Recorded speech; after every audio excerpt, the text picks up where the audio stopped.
বুখারী শরীফের ভিতরে এসেছে, স্যান্ডেলের ফিতা কাছা যদি ছিঁড়ে যায়, মানুষের কাছে চেও না, আমি আল্লাহর কাছে চাও। মাজারে গিয়া খবরদার কোন মাজারে গিয়া কিছু চাইবেন না, মাজারে গিয়া নিজের প্রয়োজনের কথা বলবেন না, পরিষ্কার হারাম হারাম কোনো সন্দেহ নাই। মাজারে গিয়া কিছু চাইবেন না, চাইবেন আল্লাহর কাছে। আপনি দেখুন ইউনূস আলাইহিস সালাম বিপদে পড়লেন, আপনি কি ইউনূস আলাইহিস সালামের চাইতে বেশি বিপদে পড়ছেন নাকি? কোন ইউনূস আলাইহিস সালামের চাইতে অত বড় বিপদে দুনিয়ার কোন মানুষ পড়ছে কোনদিন? আমার ভাইয়েরা, মাছে গিলে ফেলেছে, মাছ পানির অথল তলদেশে চলে গেছে, মাছের পেটের ভিতরে জানলা নাই, দরজা নাই। হযরত ইউনূস আলাইহিস সালাম লক্ষ্য করলেন, এখন তো আর বাঁচতে পারবো না, মরা ছাড়া পথ নাই। ইউনূস আলাইহিস সালাম চিৎকার মারলেন, লা ইলাহা ইল্লা আনতা সুবহানাকা ইন্নী কুনতু মিনাজ জালিমিন। পড়েন সবাই, লা ইলাহা ইল্লা আনতা সুবহানাকা ইন্নী কুনতু মিনাজ জালিমিন। লা ইলাহা ইল্লা আনতা, আল্লাহ তুমি ছাড়া কেউ নাই, তুমি ছাড়া কেউ নাই, কোনো ইলাহ নাই, মাবুদ নাই। আমি তোমার পবিত্রতা ঘোষণা করছি, তুমি দয়া করে আমাকে বাঁচাও, আমি আমার নিজের উপর জুলম করেছি। আমার বন্ধুগণ, এত বড় মারাত্মক বিপদের ভিতরে ইউনূস আলাইহিস সালাম যখন চিৎকার মারলেন, পানির ভিতরে বসে, মাছের পেটের ভিতরে বসে, আল্লাহ রাব্বুল আলামিন চুপ করে থাকলেন না, সঙ্গে সঙ্গে রব্বুল আলামিন জবাব দিয়ে দিলেন, ফাস্তাজাবনা লাহু ওয়া নাজ্জাইনাহু মিনাল গাম্মি ওয়া কাযালিকা নুজিল মুমিনিন। আমি বললাম, ইউনূস তুমি বিপদে পড়েছ, তুমি যখন চিৎকার মারলে, তোমার চিৎকারের আওয়াজ দুনিয়ার কেউ শোনে নাই, কোন রাজা বাদশা, তোমার আত্মীয় বন্ধু বান্ধব কেউ শোনে নাই। নদীর অতল তলদেশে মাছের পেটের ভিতরে বসে যে চিৎকার তুমি মারলে, পৃথিবীর কেউ শোনে নাই, আমি তোমার আরশের মালিক আল্লাহ রাব্বুল আলামিন শুনেছি। শুধু শুনি নাই, জবাব দিয়া দিলাম, মাছের পেটের ভিতরে বেদনার সৃষ্টি করে দিলাম। মাছ বেড়ে উঠল নদীর উপরে, ব্যথার চোটে মাছ দেখলো, বমি করা ছাড়া পথ নাই, মাছ দরিয়ার কিনারে গিয়া বমি করে ফালাই দিল ইউনূস আলাইহিস সালামকে। আল্লাহ বলেন, ইউনূসকে বাঁচাই দিলাম। ও পৃথিবীর মুমিনেরা, শুধু ইউনূসকে নয়, পৃথিবীর মুমিন বান্দারা যখন বিপদে পড়বে আর আমার কাছে যদি তারা প্রার্থনা করে, আমার কাছে সাহায্য চাই, ওয়া কাযালিকা নুজিল মুমিনিন, এইভাবে করে আমি মুমিনদেরকে বিপদ থেকে বাঁচাইয়া দিব। জোরে কান সুবহানাল্লাহ। ওয়াদা কার? ওয়াদা কার? সুতরাং মাসারে না, মসজিদে গিয়ে কানবেন। কোথায় গিয়ে কানবেন? কোথায়? মসজিদে গিয়ে। আমার বন্ধুগণ, আল্লাহ রাব্বুল আলামিন বলেন, ইয়ানসুরকুমুল্লাহু ফালা গালিবা লাকুম। আল্লাহ যদি তোমাকে সাহায্য করেন, তবে কোন শক্তি তোমাকে তার উপরে জয়ী হতে পারবে না, কেউ তোমাকে তার থেকে ফিরাতে পারবে না। আর যদি আল্লাহ তোমাকে জিল্লতি দেন, যদি তোমাকে আল্লাহ পাক লাঞ্ছিত করেন, তোমাকে কেউ সম্মান দিতে পারবে না। দেখুন, ইব্রাহিম আলাইহিস সালামকে নমরুদ আগুনের মধ্যে ফালাই দিবে, জিবরাইল বলছেন, ইব্রাহিম আমার কাছে সাহায্য চাও, আমি তোমার বাঁচাই দেবো, আগুন দ্বারা নিভাই দিব। কত বড় কথা, আমি বাঁচাই দেবো, আমার কাছে বলো না। ইব্রাহিম আলাইহিস সালাম জিবরাইলের কাছে সাহায্য চাইছে, কোন চাইছেন? হযরত ইব্রাহিম বলেন, জিবরাইল সাহায্য তোমার কাছে আমি কেন চাইবো? তোমার কাছে সাহায্য চাওয়ার প্রশ্ন ওঠে না, কারণ আমি এমন কোন অন্ধ আল্লাহর ইবাদত করি না যে আল্লাহ তার গোলামের দুঃখ নিজের চোখে না দেখেন। আমি আগুনে পড়ে গেলে, আগুনে চললে পরে আমার আল্লাহ যদি খুশি হন, তাহলে এরকম আগুনে হাজার বার পড়ে জীবন দিতে আমি ইব্রাহিম রাজি আছি। ইব্রাহিম আলাইহিস সালাম আগুনে পড়ে গেলেন, আল্লাহ পাক দেখলেন ইব্রাহিম পাস করছে, কোন ডিভিশন? ফার্স্ট ক্লাস পাস করে আগুনের ভিতরে পড়ে গেলেন। আল্লাহ পাক সঙ্গে সঙ্গে আগুনের প্রতি নোটিশ করে দিলেন, ইয়া নারু কুনি বারদাও ওয়া সালামান আলা ইব্রাহিম। আগুন আমার ইব্রাহিমের জন্য শান্তিদায়ক, ঠান্ডা হয়ে যা। সুবহানাল্লাহি ওয়া বিহামদিহি। এই জন্য আল্লাহ রাসূল বলেছেন, ইযা সালতা ফাসআলিল্লাহ, যদি কিছু চাও কার কাছে চাইবা? কে শেখাচ্ছেন? রাসূল। আল্লাহ রাসূল বলছেন, ইযা সালতা ফাসআলিল্লাহ, যদি কিছু চাও আল্লাহর কাছে চাও। ওয়া ইযা ইসতানতা ফাসতাইন বিল্লাহ, আর যদি চাইতে চাও, সাহায্য চাও, সাহায্য চাইবা আল্লাহর কাছে। কার কাছে? কোন মাজারে চাইবেন? কোন মাজারে চাইবেন? কোন কবরস্থানে চাইবেন? কারা কারা চাইবেন না হাত উঁচু করে দেখান।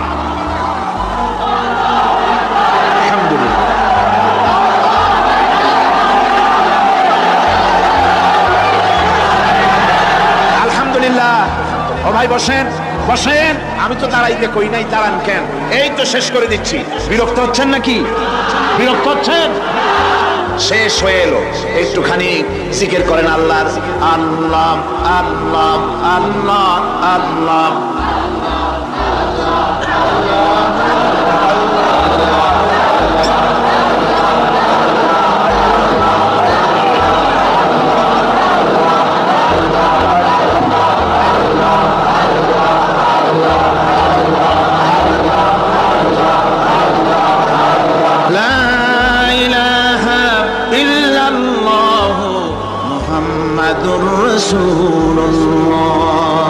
ভাইরা, এতক্ষণ আমি যা বললাম, আর রহমান আল্লামাল কোরআন, আল্লাহ আমাদের কোরআন শিখাইছেন, দয়াবান মেহেরবান তিনি আমাদের কোরআন শিখাইছেন। কোরআন আমাদেরকে তাওহীদ শিখাইছে। কি শিখাইছে?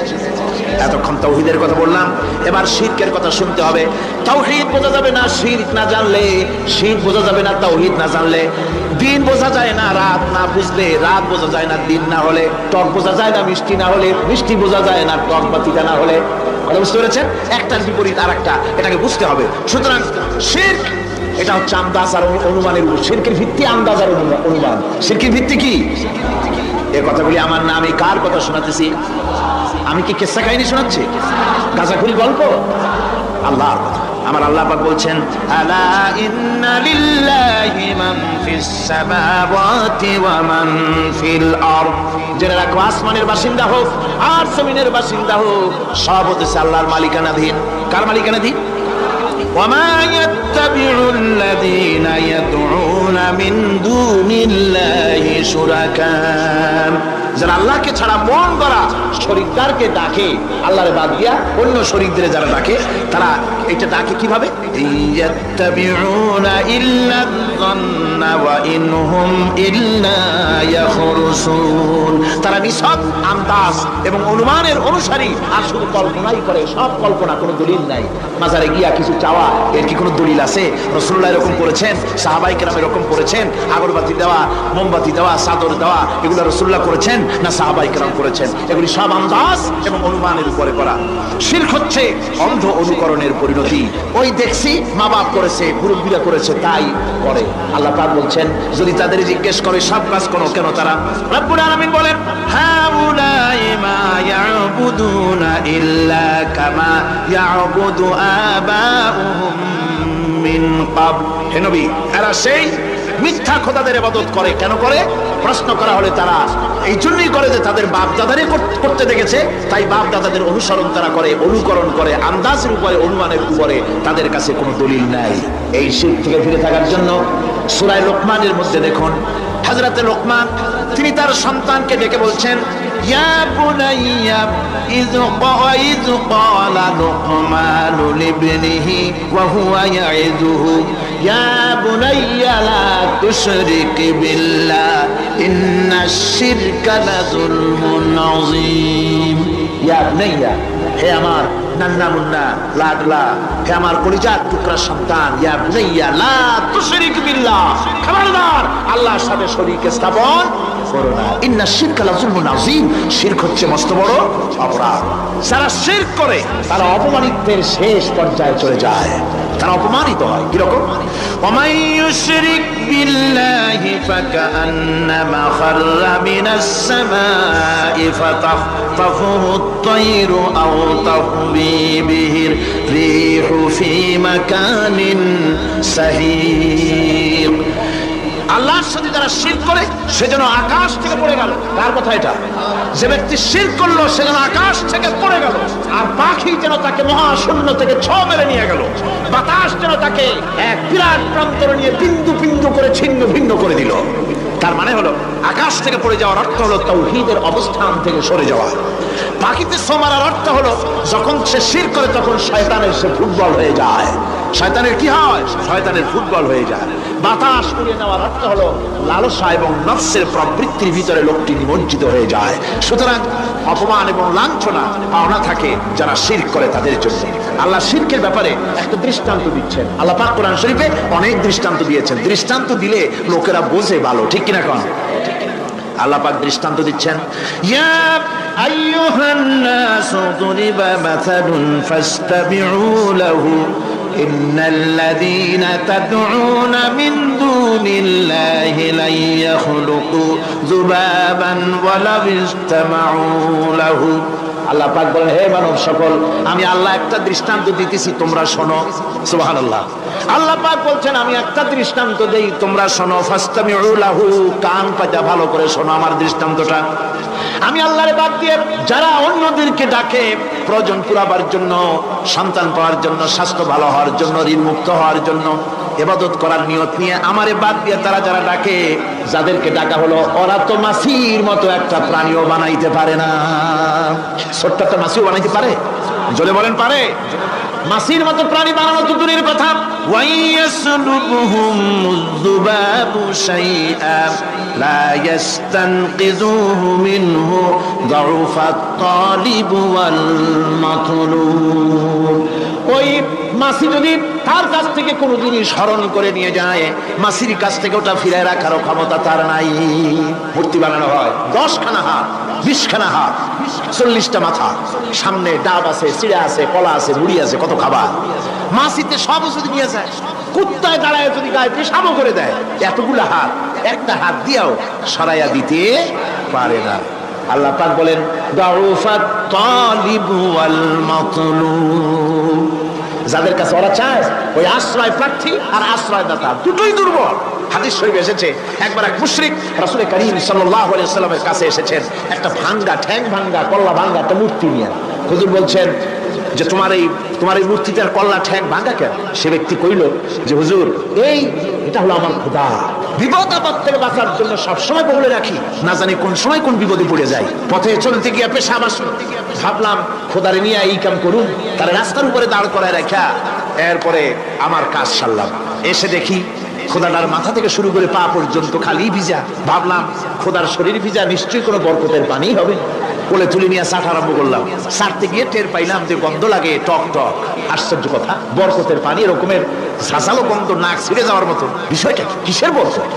এদিক ওদিক তাকায় দেখি দূরে একটা কুত্তা দাঁড়ানো, আর তার নিচের থেকে পানি টপকাচ্ছে।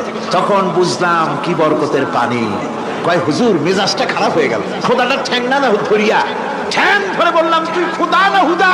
কুত্তার পেশাব দিয়া নিজের বাঁচাইতে পারো না, আমারে বাঁচাবি কেমনে?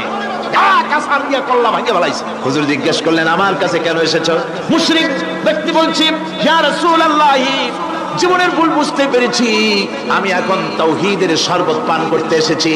নবীজি বললেন, পড়ো লা ইলাহা ইল্লাল্লাহু মুহাম্মাদুর রাসূলুল্লাহ। আল্লাহ পাক কি সুন্দর করে বুঝাচ্ছেন, আমি ছাড়া কারো কোনো ক্ষমতা নাই। আল্লাহুল্লাযী খালাকাকুম সুম্মা রাযাকাকুম সুম্মা ইউমীতুকুম সুম্মা ইউহয়ীকুম। আল্লাহ বলছেন, ও বান্দারা শোনো, আমি আল্লাহ তোমাদেরকে সৃষ্টি করেছি। শুধু সৃষ্টি করি নাই, খাবার দিছি। কে দিয়েছেন খাবার? সৃষ্টি করেছি, খাবার দিয়েছি, এরপরে তোমাদের মৃত্যু করব, আবার মৃত্যুর উপরে আমি আল্লাহ তোমাদের জিন্দা করব। হাল মিন শুরাকাইকুম মান ইয়াফআলু মিন যালিকুম মিন শাই। তোমরা যাদের পূজা করো, তোমরা যাদের ইবাদত করো, আমি আল্লাহ ছাড়া আমি যে সব কাজ করি, এই সব কাজ তোমাদের ওই সব দেবদেবতারা করতে পারে? আল্লাহ বলেন, পারে না। সুবহানাহু ওয়া তাআলা আম্মা ইউশরিকুন। তিনি পবিত্র, পবিত্র, পবিত্র। তারা যে সমস্ত কথা বলে আর আল্লাহর সাথে যে সমস্ত জিনিস দিয়ে শরীক স্থাপন করে, তার থেকে আল্লাহ মহান, পবিত্র। আল্লাহ পাক বলেন, দেখো আমার কত ক্ষমতা, চিন্তা করো। কুল আরাইতুম ইন আখাযাল্লাহু সামআকুম ওয়া আবসারাকুম ওয়া খাতামা আলা কুলুবিকুম মান ইলাহুন গায়রুল্লাহি ইয়াতিকুম বিহি। আল্লাহ পাক বলেন, নবী আপনি বলেন, বলে দিন, আল্লাহ যদি, তোমরা কি কখনো এই কথা চিন্তা করে দেখেছো, আল্লাহ যদি ইচ্ছে করেন তাহলে তোমাদের কানের শ্রবণ শক্তি আল্লাহ পাক বন্ধ করে দিতে পারেন। ইচ্ছে করলে তোমাদের চোখ দুটির দৃষ্টি শক্তি আল্লাহ পাক কেড়ে নিতে পারেন। ইচ্ছে করলে তোমার বিবেক বুদ্ধি সব লোপ পায়া পাগলে পরিণত করে দিতে পারেন। পারেন কিনা জোরে কোন? আল্লাহ পাক বলেন, কখনই কি সব কথা চিন্তা করেছ? ইচ্ছে করলে আমি তোমার শ্রবণ শক্তি বন্ধ করে দিতে পারি, চোখের দৃষ্টি শক্তি, চোখের নূর কেড়ে নিতে পারি, বিবেক বুদ্ধি লোভ পাওয়া দিতে পারি। এরপরে এগুলি যদি আমি করে মান ইলাহুন গায়রুল্লাহি ইয়াতিকুম বিহ, তাহলে আমি আল্লাহ ছাড়া মন কি আছে? আবার তোমার দৃষ্টি শক্তি ফিরাই দিতে পারে, আবার তোমার শ্রবণ শক্তি ফিরাই দিতে পারে, আবার তোমার বিবেক শক্তি ফিরাই দিতে পারে। আছে কি কেউ? আছে? আল্লাহ পাক বলেন, নবী আপনি বলেন আমার নিয়ামত খায় লাভালাভি করো, আমার নিয়ামত খাও, পানি খাও, মাছ খাও, গোশত খাও, যে পানি না হলে তোমাদের জীবন বাঁচে না।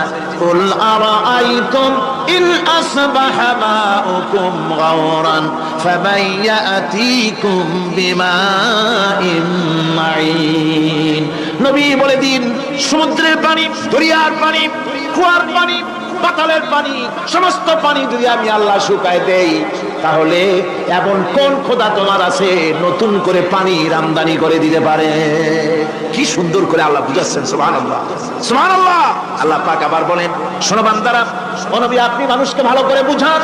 কুল আরাইতুম ইন জাআলাল্লাহু আলাইকুমুল লাইলা সারমাদান ইলা ইয়াউমিল কিয়ামাহ, ও নবী ভালো করে বুঝান, আমি যদি এই রাত্রটাকে টেনে কিয়ামত পর্যন্ত লম্বা করে দেই, এই রাত যদি আর সকাল না হয়, মান ইলাহুন গায়রুল্লাহি ইয়াতিকুম বিদিয়া, আমি আল্লাহ ছাড়া কে আছে এই রাতের অন্ধকার দূর করে দিয়ে সূর্যের আলো এনে দিতে পারে? আছে কেউ? আফালা তাসমাউ, তোমরা শুনতে পাও না? কান নাই? আল্লাহ পাক বলছেন শুনতে পাও না? ইচ্ছে করলে আমি তা করতে পারি। শুধু তাই নয়, কুল আরাইতুম ইন জাআলাল্লাহু আলাইকুমুন নাহারা সারমাদান ইলা ইয়াউমিল কিয়ামাহ, আমি যদি ইচ্ছে করি দিনটাকে টেনে নিয়ে কিয়ামত পর্যন্ত লম্বা করে দিতে পারি। মান ইলাহুন গায়রুল্লাহি ইয়াতিকুম বিলাইলিন তাসকুনুনা ফীহি আফালা তুবসিরুন, তাহলে আমি আল্লাহ ছাড়া কোন শক্তি এমন আছে যে দিনের এই আলোর ঝলকানি দূর করে দিয়ে রাতের পর্দা এনে তোমার জন্য শান্তির ঘুম এনে দিতে পারে, শান্তিপূর্ণ পরিবেশ সৃষ্টি করে দিতে পারে? কে আছে আমি আল্লাহ ছাড়া? তোমরা কি দেখতে পাও না? শুনতে পাও না? কান নাই? চোখ নাই? আল্লাহ পাক এভাবে করে মানুষকে সুন্দর করে করে শিরক থেকে বাঁচার জন্য বলছেন সমস্ত ক্ষমতা হচ্ছে আমি আল্লাহর। সমস্ত ক্ষমতা কার? আল্লাহ পাক বলেন, এই শিরক যদি ছেড়ে না দাও, আমি ছাড়া অন্য কারো কাছে যদি সন্তান কামনা করো, স্বাস্থ্য কামনা করো, ঋণ মুক্তির কামনা করো, জেনে রাখো কুল তামাত্তাউ ফাইন্না মাসীরাকুম ইলান নার, আল্লাহ পাক বলেন নবী ওদের বলে দেন ফুর্তি করো, খাও, জনমের মতো লুটে পুটে খাও, এরপরে জায়গা হবে জাহান্নাম। জায়গা হবে কোথায়? শিরক যারা করে তাদের জায়গা হবে জাহান্নাম। আল্লাহ বলে দিয়েছেন, ইন্নাহু মান ইউশরিক বিল্লাহি ফাকাদ হারামাল্লাহু আলাইহিল জান্নাহ ওয়া মাওয়াহুন নার, যে ব্যক্তি শিরক করবে তার জন্য আল্লাহ পাক জান্নাতকে হারাম করে দিবেন। নাউযুবিল্লাহ, আল্লাহর জান্নাত হারাম, যারা শিরক করবে তাদের জন্য বেহেশত কি? আমার বন্ধুগণ, বড় মারাত্মক কথা। খবরদার, এই শিরক থেকে আমাদেরকে বাঁচতে হবে। আল্লাহ সব গুনাহ মাফ করবেন। শিরকের গুনাহ আল্লাহ পাক বলছেন, ইন্নাল্লাহা লা ইয়াগফিরু আন ইউশরাকা বিহি ওয়া ইয়াগফিরু মা দুনা যালিকা লিমান ইয়াশা। আল্লাহ রাব্বুল আলামিন শিরকের গুনাহ মাফ করবেন না, সমস্ত গুনাহ মাফ হয়ে যাবে। শিরকের গুনাহ রব্বুল আলামিন মাফ করে দিবেন না। ওয়া মান ইউশরিক বিল্লাহি ফাকাদ ইফতারা ইসমান আযীমা, যারা শিরক করলো তারা আল্লাহর সাথে মিথ্যা আরোপ করলো, জুলম করলো আল্লাহর উপরে। জোরে কোন নাউযুবিল্লাহি মিন যালিক। ভাইরা আমার, সুতরাং আমাদেরকে ডাকতে হবে একমাত্র আল্লাহ পাককে। কাকে ডাকতে হবে? আল্লাহ পাককে ডাকতে হবে। তিনি আমাদের সমস্ত প্রয়োজন মিটিয়ে দিবেন। এই বিশ্বাস আছে তো? এই বিশ্বাস হয়েছে? আল্লাহ পাক বলছেন, ওয়ালা তাদউ মিন দুনিল্লাহি মা লা ইয়ানফাউকা ওয়া লা ইয়াদুররুকা ফাইন ফাআলতা ফাইন্নাকা ইযাম মিনাজ জালিমিন। আল্লাহকে ছেড়ে এমন শক্তিকে কেন ডাকো যে শক্তি তোমার কোনো ফায়দা করতে পারবে না, কোনো ক্ষতিও করতে পারবে না, এমনকি ওরা নিজেদেরও কোনো উপকার করতে পারে না। আল্লাহ পাক আরো বলেন, ওয়াইয়ামসাসকাল্লাহু বিদুররিন ফালা কাশিফা লাহু ইল্লা হুয়া। আল্লাহ পাক যদি কোনো বিপদ দেন, ওই বিপদ থেকে তোমাকে কেউ ফিরাইয়া দিতে পারে না। ওয়াইয়ুরিদিকা বিখাইরিন ফালা রাদ্দা লিফাদলিহি। আল্লাহ পাক যদি তোমার কোনো অনুগ্রহ করতে চান, তোমাকে যদি কোনো সাহায্য করতে চান, সেই সাহায্যের মুখেও তোমাকে কেউ প্রতিরোধ গড়ে তুলতে পারে না, আল্লাহর সাহায্য ফিরাই দিতে পারে না। সুতরাং সবকিছুর মালিক হচ্ছেন আল্লাহ, চাইতে হবে আল্লাহর কাছে। বলুন তো জোরে সরে, হায়াতের মালিক কে? সমস্ত মুসলমানদেরকে চিল্লায় বলতে হবে, দাঁড়ানো মানুষ, বসা মানুষ, সব মুসলমান একযোগে শরীরের সমস্ত শক্তি দিয়ে বলুন, হায়াতের মালিক কে? মওতের মালিক কে? হাসাবার মালিক কে? কাঁদাবার মালিক কে? খেতে দেওয়ার মালিক কে? মৃত্যু দেওয়ার মালিক কে? সব কিছুর মালিক কে? আল্লাহ সুবহানাহু ওয়া তাআলা। তিনি হচ্ছেন একমাত্র আমাদের প্রভু। আল্লাহ রাব্বুল আলামিন বলেন, ওয়া'বুদুহু ওয়াশকুরু লাহু ইলাইহি তুরজাউন। ওই আল্লাহর ইবাদত করো, তার শুকর আদায় করো, তার দিকেই আমাদের সকলকেই ফিরে যেতে হবে। আমরা বিপদে পড়ি, মুসিবতে পড়ি, যে অবস্থায় থাকি, আল্লাহ আমাদেরকে বাঁচান, রক্ষা করেন, এই বিশ্বাস আমাদের মনের মধ্যে সবসময় থাকতে হবে। আমরা ঝড়ের মধ্যে পড়ি, বৃষ্টির মধ্যে পড়ি, বিপদে পড়ি, যেখানেই থাকি, যত কষ্ট করি, সব জায়গায় আল্লাহ আমাদের হেফাজত করেন। কে করেন? হেফাজত। সুতরাং কোনো মাজারে নয়, কোনো কবরে নয়। আপনারা এর থেকে, এই সমস্ত শিরক এবং বিদআত থেকে আপনাদেরকে বাঁচতে হবে। আকাশ থেকে, জমিন থেকে খাদ্য, রিজিক, ভালো সবকিছু আল্লাহ পাক আমাদেরকে দেন। আইলাহুম্মা আল্লাহ, এই সমস্ত কাজে আল্লাহর কোনো শরীক নাই। আছে নাকি কোনো শরীক? যদি থাকে, কুল হাতু বুরহানাকুম ইন কুনতুম সাদিকিন। যদি তোমাদের কোনো দলিল থাকে, যদি সত্যবাদী হও তোমাদের দাবিতে, তাহলে সেই দলিল তোমরা নিয়ে আসতে পারো। আমাদেরকে পরিষ্কারভাবে সবকিছু চাইতে হবে আল্লাহর কাছে। এই ঈমান আজকে পোক্তা হলো তো? জোরে বলেন, পোক্তা হলো? الذي جعل لكم الأرض مهدا وجعل لكم فيها سبلا لعلكم تهتدون। তিনি আল্লাহ, যিনি তোমাদের জন্য এই পৃথিবীটাকে সমতল করেছেন, এই পৃথিবীটাকে সুন্দর করেছেন, সমতল করে দিয়েছেন। আর তোমাদের চলার জন্য তিনি রাস্তা তৈরি করেছেন, সমতল জমিনের উপরে করে দিয়েছেন, পৃথিবীটাকে সমতল করেছেন, মাটিটাকে সুন্দর করেছেন, রহমত করেছেন। তিনি পৃথিবীর মানুষকে বসবাসের জন্য একটা পৃথিবী বানালেন, কিন্তু সেই পৃথিবীতে সেই মাটিটা এমন হলো যেখানে এত শক্ত, যা বিল্ডিং করা যায় না, যেখানে মাটি খোসা যায় না, জমিন চাষ করা যায় না। জমিন কি এরকম শক্ত? জোরে বলেন, এরকম শক্ত? এরকম শক্ত না। আবার বৃষ্টি পড়লে যে কাদা হয়, ওই রকম যদি জনমের মতো আল্লাহ কাদা বানাই দিতেন যে মানুষ দাঁড়াইতেই পারে না, কাদার মধ্যে ডুবে যায়, এরকম যদি অবস্থা হতো, তাহলে এই পৃথিবীর, এই জমিনের উপরে মানুষ বাড়ি ঘর বানাইতে পারতো না। ঠিক কিনা কর? আল্লাহ পাক বলছেন, আমি একটা ভারসাম্যের মাধ্যমে এই পৃথিবীকে, এই জমিনকে সৃষ্টি করছি, এবং এই জমিন যেন তোমাকে নিয়ে নড়াচড়া করতে না পারে, সেজন্য আমি পাহাড় দিয়েছি। পাহাড়গুলিকে কিলকের মতো, পেরেকের মতো খিল মেরে দিয়ে পৃথিবী তার ভারসাম্য রক্ষা করেছি, যাতে করে তোমাকে নিয়ে টালমাটাল হতে না পারে। এই সুন্দর করে পৃথিবীটা বানালাম।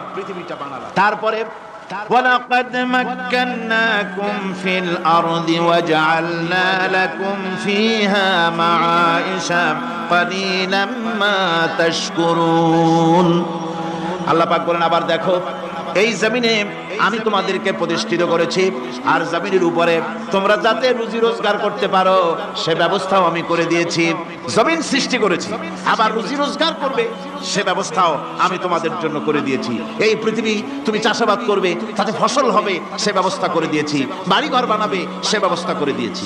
তারপরে পৃথিবীর এই মাটির নিচে তোমার জন্য সম্পদ রেখেছি, সমুদ্রের ভিতরে, নদীর ভিতরে, সেখানেও তোমার জন্য সম্পদ রেখেছি। আমি রহমান, সব প্রয়োজন মিটিয়েছি। শুধু এর জন্য নয় যে সৃষ্টি করলাম, ইবাদত করলাম আর জাহান্নামে পাঠিয়ে দিলাম, তা তো না। তোমাকে আমি সৃষ্টি করেছি, তোমার প্রয়োজন, যত প্রয়োজন তোমার ছিল জীবনে, সমস্ত প্রয়োজনগুলি আমি মিটিয়েছি। আল্লাহ পাক বলছেন, ওয়া হুয়াল্লাযী সাখখারাল বাহরা লিতাকুনু মিনহু লাহমান তারিয়ান ওয়া তাস্তাখরিজু মিনহু হিলিয়াতান তালবাসুনাহা। আল্লাহ পাক বলেন, এই সমুদ্রকে আমি আল্লাহ তোমার নিয়ন্ত্রিত, তোমার নিয়ন্ত্রণাধীন করে দিয়েছি সমুদ্রকে। আর তার ভিতরে তাজা মাংস, তাজা গোশত তোমার জন্য রেখেছি, খাবার রেখেছি। আবার তুমি পরিধান করতে পারো এমন জিনিসও, ব্যবহারের জিনিস সমুদ্রের মধ্যে রেখে দিয়েছি। তার মানে হলো সমুদ্রের ভেতরে, তার ভিতরে মাছ রয়েছে, টাটকা মাছ আছে, মণিমুক্তা আছে। স্থলভাগে পৃথিবীর মাটির উপরে যত জিনিস আছে, যত নিয়ামত আছে, সমুদ্রের তলদেশে তার কোনো অংশে কম নাই, বরং তার থেকে আরো বেশি আছে। মাটির উপরে যত নিয়ামত আছে, সম্পদ আছে, মাটির তলায় তার থেকে কোনো অংশে কম নাই। অনেক নিয়ামত মাটির তলায় আছে, খনিজ দ্রব্যগুলি মাটির তলায় থাকে। সমুদ্রের তলদেশে অসংখ্য নিয়ামত আল্লাহ রাব্বুল আলামিন রেখেছেন। বলছেন আমি হচ্ছে রহমান, আমার দয়ায় ভরা, আমি তোমার সমস্ত প্রয়োজন আমি আমার দয়া দিয়ে আমি মিটিয়েছি। আমার ভাইরা, আল্লাহ সুবহানাহু ওয়া তাআলা তিনি হচ্ছেন রহমান, তিনি হচ্ছেন রহমান। জোরে বলেন তিনি কি? দয়ার সাগর, যিনি মানুষের সমস্ত প্রয়োজন মিটিয়েছেন, তিনি কোরআন অবতীর্ণ করেছেন। আমি আল্লাহর দয়ার কথা, রহমান শব্দের ব্যাখ্যা আপনাদের সামনে করে সামনে এগোচ্ছি। আল্লাহ পাক বলছেন যে আমি এই পৃথিবী সৃষ্টি করলাম, মাটিতে তোমাদের জন্য চতুষ্পদ জন্তু সৃষ্টি করেছি, বাতাসের উপরে পাখিরা সাঁতার কাটছে, আর পানির ভিতরে মৎস্যরাজি রয়েছে। এই সমস্ত প্রাণীগুলি আত্মরক্ষার জ্ঞান আমি দান করেছি, তারা তোমাদের জন্য উপকার করে। সেই পশুগুলি পশম দিয়ে তোমাদের কাপড় চোপড় তৈরি হয়, তারপরে তার চামড়া তোমরা পরিধান করো। এই পশুগুলিও তোমাদের জন্য আমি এক নিয়ামত হিসেবে দিয়েছি। ওয়াল আনআমা খালাকাহা লাকুম ফিহা